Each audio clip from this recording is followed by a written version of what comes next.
So, what is the market profile, or what is the market profiling? It's just a graphical representation of time and price. That's it. So, like the volume profile is a graphical representation of volume on price levels, this is just time and price. We'll go through an example on the next slide.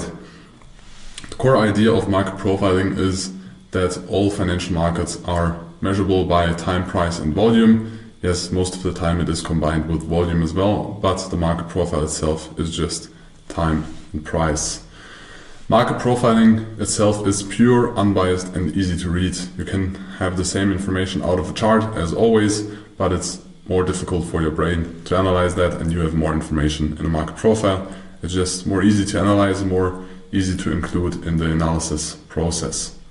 So you can just have a normal candlestick chart like this. In this example, it's a 30-minute candlestick chart, I think, but it does not matter.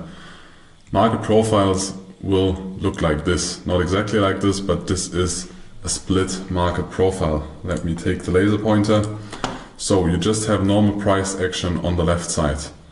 And on the right side, you have kind of the same candles, but each candle has one letter. So you have A for 30 minutes, B for 30 minutes, C 30 minutes, D is 30 minutes.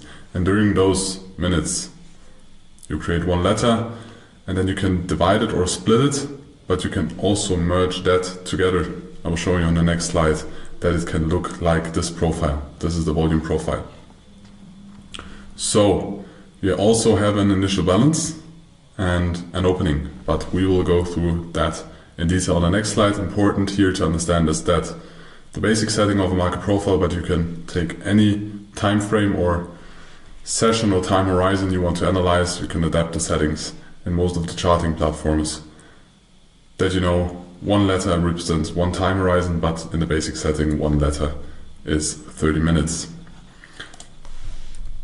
So we now explain you, or I will now explain you the details. In blue you can see the initial balance, but the most important thing you also need to wait in the beginning to make a good analysis is where is the open.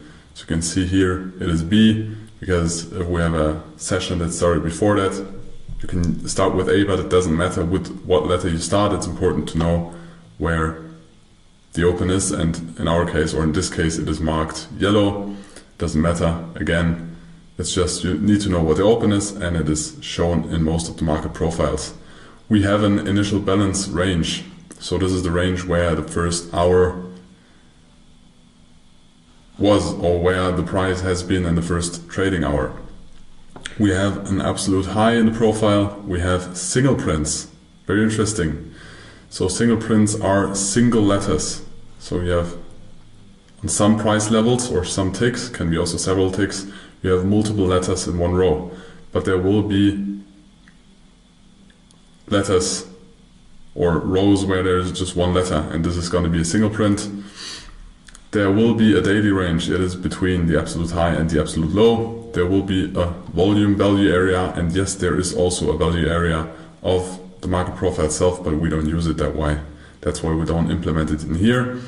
There is low volume nodes. We already had that in the previous session, and high volume nodes, and there is a close. So at the end of the session or end of the profile settings, the profile is about the time horizon. You have an open, and of course you also have a close.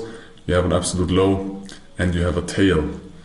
So single prints usually are between mountains of letters. In the end, the letters will be removed and there will just be blocks. But single print is just a single row, and there is a tail. A tail just can be, or only is, at the extreme of profiles, and it is a minimum of 3 letters, but the more letters, the stronger the tail is on the bottom or the top, where it is a sign of strength, but we will dive deeper into that later. And so on the bottom it's of course a strength of buyers, and on the top it is a strength of sellers. There also is a POC in the market profile, but we don't implement it in our analysis as well, but there is one, and there is the VPOC, of course. We already discussed that in the previous session. So what's new?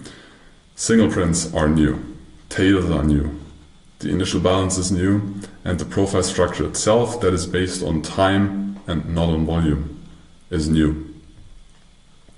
So why do we use it? Because in trading we try to use objective tools, and market profile is one of that. So subjective, there is opinions, feelings, instincts, or general external influence. For example, news, TV, or Bloomberg, also opinions of analysts, are all subjective.